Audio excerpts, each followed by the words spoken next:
देखिए आजकल आपको पूरे देश में सिर्फ एक ही शोर बहुत जोर से सुनाई दे रहा होगा, जो कि है नीट स्कैम। आज हर स्टेट, हर शहर से स्टूडेंट प्रोटेस्ट करने की खबरें आ रही हैं। हर न्यूज़ चैनल आपको यही कवर करता हुआ दिखाई दे रहा होगा और हर कोचिंग इंस्टीट्यूट और हर एक टीचर अपने स्टूडेंट्स के साथ खड़ा है।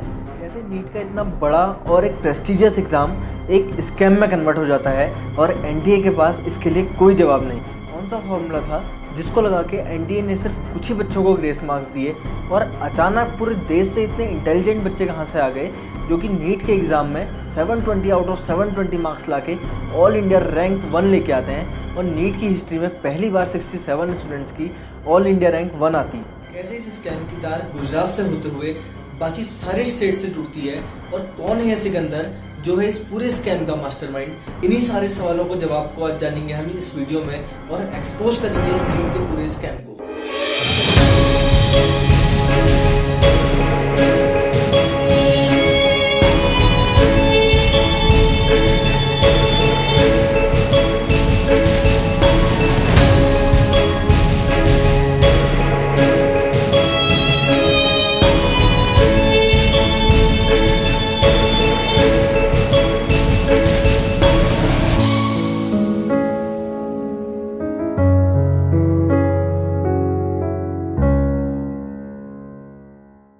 देखिए पहले समझते हैं कि नीट का एग्ज़ाम आखिर है क्या।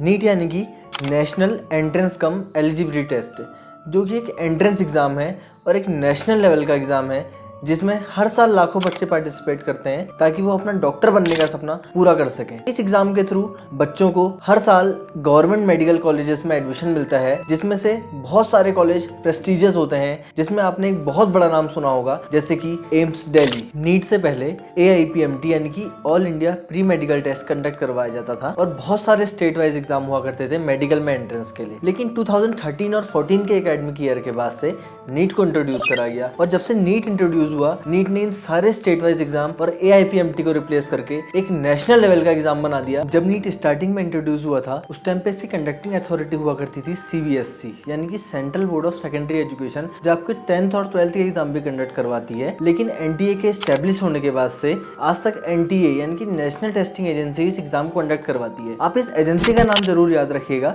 क्योंकि इसके लिए हुए सारे एक्शनसी और सारी स्कैम की न्यूज इसके ही अराउंड घूमती। नीट का एग्जाम कंडक्ट तो हर साल करवाया जाता है, लेकिन 2024 का एग्जाम कुछ अलग था। इसमें सवाल शुरू से ही खड़े होने लगे थे। महीना आता है फेब का, जब एनटीए अपनी रजिस्ट्रेशन विंडो ओपन करती है 9 फेब से 9 मार्च तक का, लेकिन इस डेट को एक्सटेंड करके 9 मार्च से 16 मार्च कर दिया जाता है। वैसे तो गवर्नमेंट एग्जाम में डेट का एक्सटेंड होना कोई नई बात नहीं है, बहुत सारे एग्जाम्स के लिए डेट को एक्सटेंड करा जाता है, मगर यहाँ नीट के एग्जाम में खेल कुछ और ही चल रहा था। आप इन डेट्स पर जरूर ध्यान दीजिएगा क्योंकि आगे चलकर ये सारी डेट्स ही हमारे इन डॉट्स को कनेक्ट करती हुई चली। 2 बार इन साइट्स को रीओपन होने के बाद एक बार फिर से ये साइट्स रीओपन होती हैं 18 से 20 मार्च तक का। लेकिन ये साइट्स का रीओपन होने का सिलसिला यहीं पर नहीं थमता है। इतना सब होने के बावजूद इन साइट्स को अगले महीने यानी कि अप्रैल में फिर से 2 दिन के लिए ओपन करा जाता है। यही डेट्स और विंडो का बार बार रीओपन होना रिजल्ट आने के बाद लोगों के दिमाग में खटकता है कि आखिर एनटीए ने क्यों और किसके लिए इन साइट्स को बार बार रीओपन करा। अभी आपको ये डेट्स बहुत आम लग रही होंगी, लेकिन यकीन मानिए रजिस्ट्रेशन से लेके इसके एग्जाम होने तक की हर एक डेट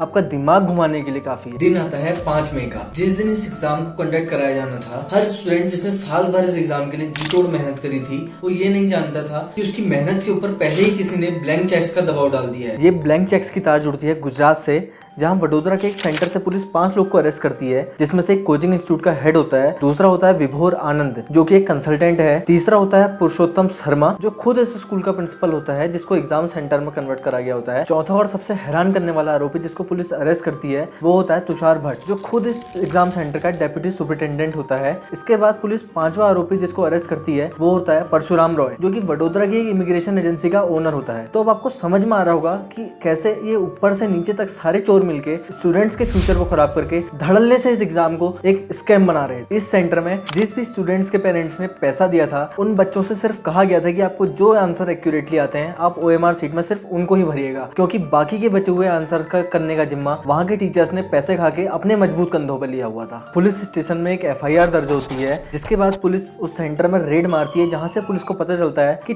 4 स्टूडेंट्स ने 66 लाख रुपए और बाकी के 3 स्टूडेंट्स ने ब्लैंक चेक्स दिए थे उसी कोचिंग इंस्टीट्यूट को और परशुराम रॉय को। ये वही परशुराम रॉय है जो वडोदरा की इमिग्रेशन एजेंसी का ओनर होता है। तो अब आपको समझ में आ रहा होगा कि पहले मैंने आपसे क्यों कहा था कि ब्लैंक चेक्स ने बच्चों के फ्यूचर के ऊपर पहले ही अपना दबाव डाल दिया था। 4 जून को नीट के रिजल्ट डिक्लेयर होते हैं और नीट की हिस्ट्री में पहली बार 67 स्टूडेंट्स की ऑल इंडिया रैंक 1 आती है, वो भी 720 आउट ऑफ 720 फुल मार्क्स के साथ। आखिर इतने कॉम्पिटिटिव एग्जाम में जिसमें हर साल 20 से 25 लाख बच्चे पार्टिसिपेट करते हैं, उसमें 67 स्टूडेंट्स फुल मार्क्स कैसे ला सकते हैं। इन रिजल्ट्स के आने के बाद सबको कंफर्म ही था कि इस एग्जाम में कहीं ना कहीं कुछ तो गड़बड़ जरूर है। पूरे देश से स्टूडेंट्स के प्रोटेस्ट की खबरें आने लगी थी और सारे देश में स्टूडेंट्स के प्रोटेस्ट का ही शोर सुनाई दे रहा था। ये जो 67 स्टूडेंट्स ने टॉप मारा था, उसमें से 44 स्टूडेंट्स वो थे जिनको एनटीए ने ग्रेस मार्क्स दिए थे फिजिक्स के क्वेश्चन के लिए, जिसका जवाब ओल्ड एनसीईआरटी में अलग होता है और न्यू एनसीईआरटी में अलग होता है।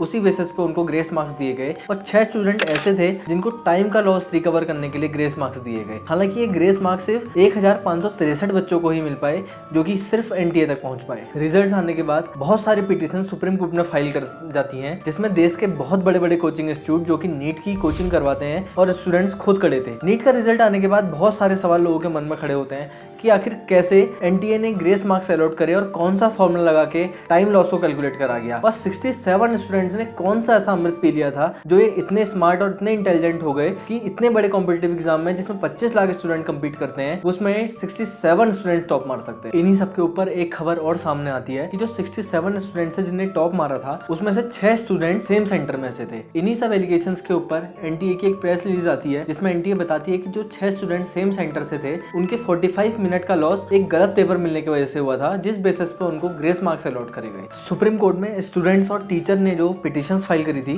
उसमें सुप्रीम कोर्ट कहता है कि एग्जाम की सैंक्टिटी यानी कि एग्जाम की पवित्रता तो जरूर इफेक्ट हुई है। हालांकि सुप्रीम कोर्ट इस एग्जाम की काउंसलिंग पे स्टे लगाने से मना कर देता है। इन्हीं सबके बीच एनटीए यानी कि नेशनल टेस्टिंग एजेंसी जो कंडक्टिंग अथॉरिटी है इस एग्जाम की, वो सामने आती है और कहती है जिन स्टूडेंट्स को यानी कि जो 1563 बच्चे थे जिनको ग्रेस मार्क्स मिले थे, उनको री एग्जाम देना पड़े। ये सारी कहानी तो हो गई एग्जाम के रिजल्ट आने के बाद की, लेकिन ये स्कैम के आइसबर्ग की सिर्फ एक टिप है और इस आइसबर्ग को पूरा देखने के लिए हमें टाइम में थोड़ा सा पीछे और जाना पड़ेगा। एक बार फिर से हम देखते हैं 5 मई यानी कि जिस दिन एग्जाम होना था, उस दिन पटना पुलिस को एक इनपुट मिलता है रांची की पुलिस से, जिसमें रांची पुलिस कुछ लोगों की स्पेसिफिक डिटेल पटना पुलिस को प्रोवाइड कराती है, जिसमें कि एक गाड़ी का नंबर भी होता है, जो गाड़ी होती है रेनॉल्ट डस्टर। ये गाड़ी का रजिस्ट्रेशन झारखंड का ही होता है और एक गाड़ी पटना सेंटर के आसपास ही घूम रही थी, जिसकी इन्फॉर्मेशन मिलने के बाद पटना पुलिस अलर्ट में आके सारे एरिया पर नाकाबंदी स्टार्ट कर देती है। पुलिस के हाई अलर्ट और नाकाबंदी के बाद वो कार मिलती है राजवंशी नगर में, जहां से पुलिस 3 लोग को अपनी कस्टडी में लेती है। एक होता है सिकंदर यदुवेंद्र, दूसरा होता है अखिलेश कुमार और तीसरा आरोपी होता है बिट्टू कुमार, जिनको पुलिस अपनी कस्टडी में ले लेती है। और कार में से कुछ स्टूडेंट्स के एडमिट कार्ड की फोटो कॉपी मिलती है और कुछ ब्लैंक चेक्स भी मिलते हैं। आप इस सिकंदर का नाम जरूर याद रखिएगा, क्योंकि आखिर तक इस गेम को पूरी तरह से जो लीड करता है वो सिकंदर ही होता है। ये सारी कहानी तो हो गई 5 मई की यानी कि एग्जाम के दिन की। इसके बाद पटना पुलिस ये सारा केस EOU यानी कि इकोनॉमिक ऑफेंसेस यूनिट को हैंडओवर कर देती है, जो कि बिहार की एक इन्वेस्टिगेशन यूनिट है। लेकिन केस हैंडओवर करने से पहले पटना पुलिस 13 लोगों को अरेस्ट करती है, जिसमें से 4 स्टूडेंट्स होते हैं जिन्हें पटना के ही सेंटर में एग्जाम दिया था। इन 4 स्टूडेंट्स के अलावा EOU 9 स्टूडेंट्स को और नोटिस भेजती है उनके सामने अपीयर होने के लिए, लेकिन इन 9 में से भी सिर्फ कुछ ही स्टूडेंट्स EOU के सामने इन्वेस्टिगेशन के लिए आते हैं। यही सब इन्वेस्टिगेशन और अरेस्ट के फसाद के बीच EOU पहुंचती है दिल्ली, सारे इन्वेस्टिगेशन करे हुए सारी रिपोर्ट्स को प्रेजेंट करने के लिए। सोर्सेज ये भी बताते हैं कि अरेस्ट करे हुए आरोपियों में से कुछ कॉल रिकॉर्डिंग्स और जले हुए पेपर्स और कुछ आंसर शीट्स भी बरामद होती हैं। यहाँ से कहानी में एक नई गैंग शामिल होती है जिसका नाम था प्रॉब्लम सॉल्विंग गैंग, जो कि ऐसे ही एग्जाम को लीक करवाने और उनको सॉल्व करवाने के लिए माहिर थी। पुलिस ने जो पहले अरेस्ट करे थे लोग, जिसमें 4 स्टूडेंट्स भी शामिल थे, उसमें एक सिकंदर यदुवेंद्र भी था, जिसका नाम आपको मैंने याद रखने के लिए कहा था। वो अब धीरे धीरे इस कहानी का लीड कैरेक्टर बनता जा रहा था। 2 आरोपी नीतीश कुमार और अमित आनंद, जो कि इस प्रॉब्लम सॉल्विंग गैंग का एक पार्ट थे, वो ऐसे ही पेपर लीक करते थे और सिर्फ नीट ही नहीं, बहुत बड़े बड़े और दूसरे एग्जाम को भी लीक करने का जिम्मा इनने लिया हुआ था। अब आपको समझ में आ रहा होगा कि कैसे इन चोरों ने मिलके स्टूडेंट्स की साल भर की मेहनत और सालों की मेहनत को एक झटके से पानी में मिला दिया। नीतीश कुमार और अमित आनंद ये दोनों पुलिस को दिए हुए अपने कन्फेशन में बताते हैं कि सिकंदर इनसे कॉन्टेक्ट करता है और यूजी के 4 नीट के पेपर्स का जुगाड़ करने के लिए कहता है और इनसे एक पेपर के अमित और नीतीश 32 लाख रुपए चार्ज करते हैं। ये अमित आनंद और नीतीश कुमार 4 मई को चारों स्टूडेंट्स को जिनको इनने पेपर प्रोवाइड कराया था उनको 4 मई को एक गेस्ट हाउस में बुलाते हैं, जहां ये दोनों उन चारों स्टूडेंट्स को रात भर मिलके वो पेपर को रटवाते हैं और उस पेपर के आंसर को इनको बहुत अच्छी तरह से प्रिपेयर करवाते हैं। देखिए इन चोरी करने के लिए भी इनको कितनी मेहनत करनी पड़ रही है और सारे स्टूडेंट्स का फ्यूचर इनने सिर्फ एक रात में पानी में मिला दिया था। इन सारी बातों पे भरोसा तो बिल्कुल नहीं हो रहा है, लेकिन पुलिस को दिए हुए इन चारों स्टूडेंट्स के कन्फेशन से पता चलता है कि 5 मई को उनको वही पेपर मिला था जो उनने पूरी रात बैठ के रटा था और जो आनंद और नीतीश ने इन दोनों को प्रिपेयर करवाया था। ये जो 4 स्टूडेंट थे जिनको उस गेस्ट हाउस में पूरी रात बैठा के पेपर सॉल्व करवाया गया था, उसमें से एक था अनुराग यादव, जो कि सिकंदर का ही भतीजा होता है, जो कोटा में नीट की प्रिपरेशन कर रहा होता है। सिकंदर उसे फोन करके रातों रात कोटा से बुलवाता है और पूरी रात बैठवा के उसको पेपर सॉल्व करवाता है। अब मैं आपको जो बात बताऊंगा उस पर आपको हंसी भी आएगी और एक कहावत भी याद आएगी कि नकल के लिए भी अकल की जरूरत पड़ती है। अनुराग को पूरी रात बैठा के क्वेश्चन पेपर सॉल्व करवाने के बावजूद दो जनों ने उसको आंसर रटवाए, उसके बाद भी अनुराग नीट में स्कोर कर पाता है सिर्फ 185 मार्क्स। शिवनंदन कुमार जो कि दूसरा स्टूडेंट होता है इन चारों में से, वो अपने कन्फेशन में पुलिस को बताता है कि जो सिकंदर से इनके फैमिली टाइज थे। एक दूसरे कन्फेशन में अवधेश कुमार जो कि 3rd स्टूडेंट के फादर होते हैं, वो पुलिस को दिए हुए अपने कन्फेशन में बताते हैं कि उनने सिकंदर को 40 लाख रुपए पे करे थे इस क्वेश्चन पेपर के लिए और सेम अमाउंट 4th स्टूडेंट ने भी सिकंदर को पे करे थे। ये कहानी का सिर्फ एक साइड का सिरा है। ये जो सिकंदर है इसी से इस कहानी के सारे सिरे निकलते हैं। इन्हीं सबके बीच एक मंत्री जी के नाम की भी एंट्री इस कहानी में होती है। आखिर कौन थे वो मंत्री जी, इसको हम आगे जानेंगे। सिकंदर पुलिस को दिए हुए अपने कन्फेशन में बताता है कि उसने 4 स्टूडेंट्स के स्टे के लिए अरेंजमेंट करे थे, जिसमें से एक स्टूडेंट के एक पेरेंट के लिए भी अरेंज करा था जो कि थी अनुराग की मम्मी। सिकंदर ने इन सब के अरेंजमेंट एक गवर्नमेंट गेस्ट हाउस में करा था जो कि पटना जू के और पटना एयरपोर्ट के बहुत नजदीक था। इन्वेस्टिगेशन के दौरान उस गेस्ट हाउस से एक रफ बिल बुक भी मिलती है जिसमें एक कॉलम मंत्री जी का भी था जिसमें मंत्री जी करके नाम मेंशन था।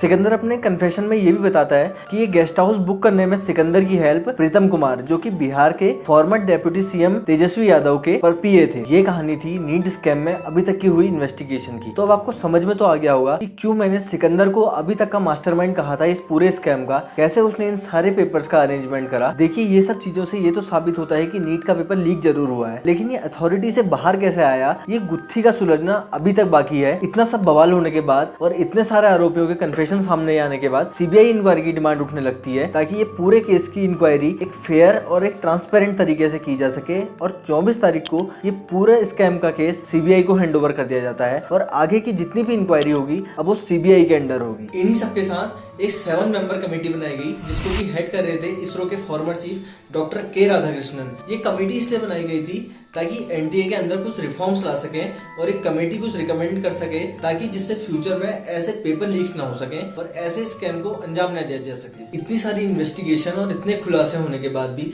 कुछ सवाल अभी तक रह गए, जैसे कि आखिर सरकार इसके लिए आगे चल के और क्या करेगी और अभी कितने लोगों का अरेस्ट होना बाकी है और आखिरकार सिकंदर के ऊपर और कौन बड़ा मास्टरमाइंड है। ऐसे ही कुछ सवालों को हम आगे की इन्वेस्टिगेशन देखने के बाद आपके लिए नया पार्ट लाने की कोशिश जरूर करेंगे और हमने सारे कन्फेशंस और जितने भी एफआईआर रिपोर्ट्स थी इन सबके लिंक्स डिस्क्रिप्शन बॉक्स में दिए हैं, आप इनको एक बार क्रॉस चेक जरूर करिएगा। देखिए आपको इस वीडियो से ये तो समझ में आ गया होगा कि कैसे पूरे देश में ये एग्जाम पेपर लीक होना धड़ल्ले से चल रहा है। एक स्टूडेंट पूरी साल और सालों साल अपने इन कॉम्पिटिटिव एग्जाम और अपने फ्यूचर के लिए तैयारी करता है और कैसे सिकंदर जैसे लोग सिर्फ कुछ पैसों के लिए उस बच्चे के फ्यूचर को ताक में रख देते हैं। Thank you.